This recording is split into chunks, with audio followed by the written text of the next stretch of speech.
আমরা এসেছি মোহাম্মদনগর ট্রেন স্টেশনে। এটা হচ্ছে যে খুলনার গল্লামারীর কাছে 0 পয়েন্টের একদম পাশেই মোহাম্মদনগর ট্রেন স্টেশন। এটা এখান থেকে আমরা বেনাপোলে যেতে পারবো। হ্যাঁ, বেনাপোল, যশোর। ঠিক মংলা থেকে যে ট্রেনটা আসে, মংলা থেকে এই রুট দিয়ে ট্রেনটা আসে, এই লাইন দিয়ে।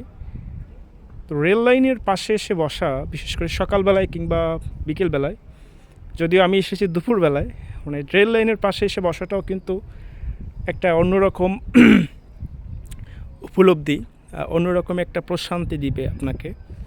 কারণ রেল লাইনের যে সমান্তরাল যে দুটো লাইন, যে লাইন দুটো কখনোই মিশবে না, লাইন দুটো চলতে থাকবে, তাই না? লাইন দুটো কিন্তু চলতে থাকবে। হ্যাঁ, লাইন দুটো চলতে থাকবে।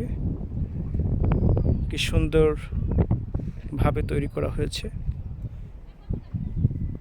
তো রেল লাইন নিয়ে কিন্তু অনেক গান আছে, অনেক বলা যায় যে কবিতা আছে, অনেক সংলাপ আছে, অনেক তত্ত্ব আছে, অনেক কাহিনী আছে।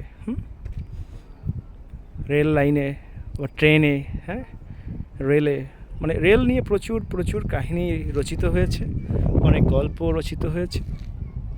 আসলেই অনেক সুন্দর পরিবেশ।